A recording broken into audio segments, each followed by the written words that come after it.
लोकसभा चुनाव 2024 से पहले पीएम मोदी को रोकने के लिए विपक्षी दल साथ आ रहे हैं, लेकिन मायावती का साथ ना मिलना कितना ज्यादा बात बिगाड़ेगा ये तो आने वाले वक्त में ही पता चल जाएगा। लेकिन इसके पहले जैसा कि कहा जा रहा है कि लोकसभा चुनाव से पहले सेमीफाइनल मुकाबले होने हैं विधानसभा चुनाव के तौर पर। विधानसभा चुनाव तय करेगा कि लोकसभा चुनाव में किसकी दाल गलेगी। लेकिन अगर ऐसा ही होता तो पिछले 2019 के चुनाव में कांग्रेस की जीत होती, क्योंकि कांग्रेस ही विधानसभा के राजस्थान, छत्तीसगढ़, मध्य प्रदेश जैसे बड़े राज्यों में जीत हासिल करी थी। और इसके बाद अगर देखा जाए तो मायावती की पार्टी ने भी अच्छा खासा प्रदर्शन किया था। रही बात इस बार कुछ नए चेहरों की, जो नए नहीं है बल्कि बड़े चेहरे, जिसमें ममता बनर्जी, केजरीवाल, नीतीश कुमार, लालू यादव, तेजस्वी यादव, अखिलेश यादव सब अपनी अपनी दावेदारी पेश कर रहे हैं। लेकिन किसकी दावेदारी जनता स्वीकार करेगी ये तो आने वाला वक्त ही बताएगा। लेकिन इन सब के बीच चर्चा इसी बात को लेकर बहुत ज्यादा हो रही है कि आखिर जो रणनीतियां बनाई जा रही हैं वो रणनीतियां कितनी कारगर साबित होंगी और कितनी बेकार जाएंगी।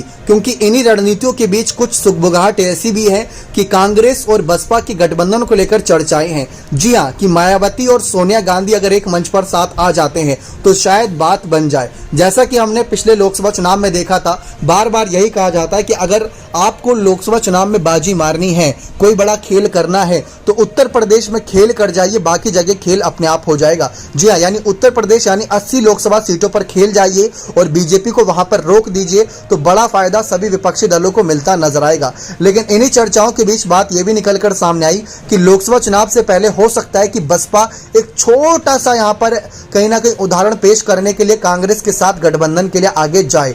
मायावती, सोनिया गांधी अगर एक मंच पर आ जाती हैं विधानसभा चुनाव के मंचों पर ही, जैसे राजस्थान में अगर देखा जाए थोड़ा बहुत जनाधार बसपा का भी है, या फिर अगर हम देखें छत्तीसगढ़ में भी देख लें या मध्य प्रदेश में भी देख लें तो कुछ कुछ सीटें बसपा को वहां से भी मिल जाती है। तो कांग्रेस और बसपा अगर वहां जाती है, जिनके साथ तमाम विपक्षी दल ऑब्वियस सी बात है साथ देंगे ही देंगे, तो बीजेपी को रोकने के लिए थोड़ी आसानी बन सकती है। लेकिन इन्हीं सब मुश्किलातों के बीच तमाम चर्चा इस बात की भी है कि आखिर क्या ये पॉसिबल हो पाएगा। इसके पॉसिबल होने के कितने चांसेस हैं कि कांग्रेस और बसपा एक साथ आ जाए, वो भी बीजेपी के खिलाफ। ये तो मतलब 36 का आंकड़ा एक साथ लाने की बात है। वैसे देखा जाए सोनिया गांधी हो गई या राहुल गांधी हो गई या प्रियंका गांधी हो गई, इन्होंने भी कभी भी मायावती के खिलाफ कोई बड़ी बयानबाजी नहीं करी।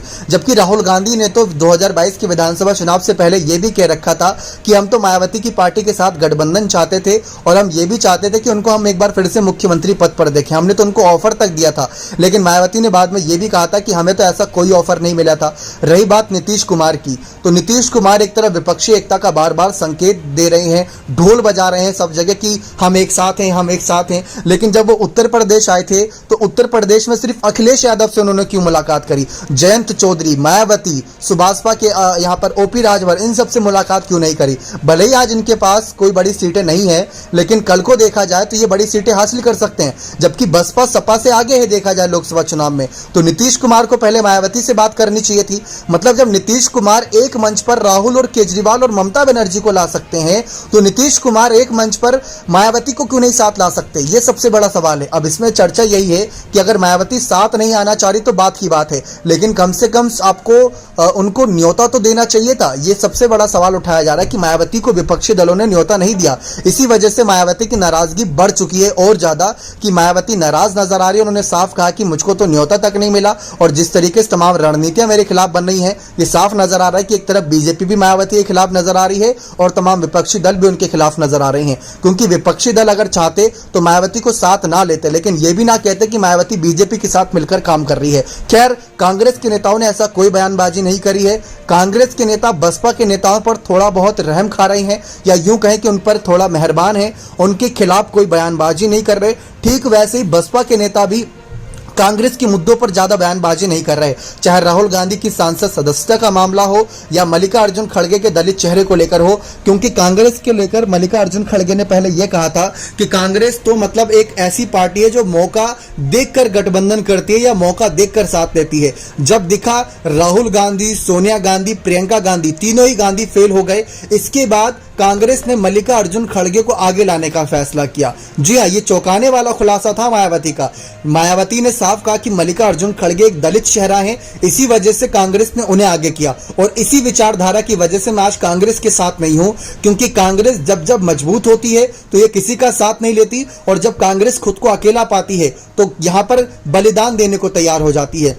आप भारत जोड़ो यात्रा के राहुल गांधी कुछ बयान उठाकर देखें, जो शुरुआत के कुछ हों और जो लास्ट के कुछ हों। राहुल गांधी शुरुआत में ये बयान देते थे कि अगर भाजपा को कोई हराएगी तो वो कांग्रेस पार्टी होगी, लेकिन जैसे जैसे गुजरात चुनाव हुआ वहां पर देखा मोदी की ताकत कितनी बड़ी थी, 156 सीटें जब जीती तो सबने ये कहा कि बीजेपी तो भारी पड़ने वाली लोकसभा चुनाव पर, लेकिन तभी हिमाचल जीत लिया था कांग्रेस ने और कर्नाटक भी अभी जीत लिया। लेकिन कईयों ने कहा कि राहुल गांधी को दिख गया कि कांग्रेस थोड़ी जगह कमजोर है तो विपक्ष के साथ जाने शुरू हो गए। तो मतलब ये एक अलग तरीके की रणनीति कांग्रेस अपनाती है, यही बात सबने कही। तो यह रणनीति हर कोई अपनाता है। बसपा को जब 2014 में 0 सीटें मिली थी तो बसपा ने 2019 में सपा से गठबंधन क्यों किया? आपको गेस्ट हाउस कांड याद रहता है, आपको तमाम अलग अलग मुद्दे याद रहते हैं जो नेताजी ने किए थे, लेकिन आपको ये याद नहीं था कि आपने 2019 में गठबंधन किया और 2024 में गठबंधन नहीं कर रहे। तो लालच तो हर किसी के मन में है राजनीति में, लेकिन लालच को दूर करके जब जनता के हित की बात आती है तो जनता आपको आगे करती है। लेकिन अब विपक्ष एक हो जाएगा, लेकिन उनका दूल्हा कौन बनेगा सवाल ये भी बना हुआ है। लेकिन मायावती को लेकर कहा जा रहा है कि अगर मायावती साथ आ जाती तो शायद ये चिंता ही दूर हो जाती कि किसको आगे किया जाए किसको आगे ना किया जाए, वहां पर सारी मुश्किलें दूर हो जाती। तो इस तरीके से तमाम राजनीतिक समीकरण बनते नजर आए, इस तरीके से तमाम बातें कही गई, लेकिन जनता के बीच यही मुद्दे उठाए जा रहे हैं कि मायावती की रणनीतियां इस समय अपने लिए हैं और कांग्रेस की रणनीतियां अपने हित के लिए हैं। नीतीश कुमार भी अगर यहां पर आगे आ रहे हैं विपक्षी एकता के लिए तो उसमें उनका भी कोई ना कोई फायदा है, क्योंकि एक तरफ राहुल के पास सांसद सदस्यता नहीं है, केजरीवाल परेशान है और दूसरी तरफ देखा जाए तेजस्वी यादव पर गिरफ्तारी की तलवार लटकी है, ममता बनर्जी से राष्ट्रीय पार्टी का दर्जा छीन लिया गया और नीतीश कुमार इस बीच ये फायदा उठाना चाह रहे हैं कि मैं पीएम चेहरा बन जाऊं। भले नीतीश कुमार ने कह दिया कि मैं ऐसा नहीं चाहता, लेकिन बीजेपी ने उनके लिए द्वार जो बंद कर दिए हैं। बीजेपी ने साफ कह दिया कि अब जेडीयू के साथ इन फ्यूचर कभी भी कोई गठबंधन नहीं होगा, क्योंकि नीतीश कुमार जितनी बार पलटी मारे हैं उससे नुकसान बीजेपी को हुआ है। तो ये सारे चुनावी समीकरण हैं, ये सारी तमाम बातें हैं जो इस बात की ओर इशारा कर रही है कि लोकसभा चुनाव 2024 अगर विपक्ष एक हो जाता है लेकिन उसके बावजूद भी कुछ असमंजस रहता है तो मान लीजिए कि यहाँ पर बीजेपी की एक तरफा जीत हो जाएगी। लेकिन अगर विपक्ष खेल गया तो विपक्ष सचमुच बीजेपी को 100 सीटों से कम पर रोक सकता है।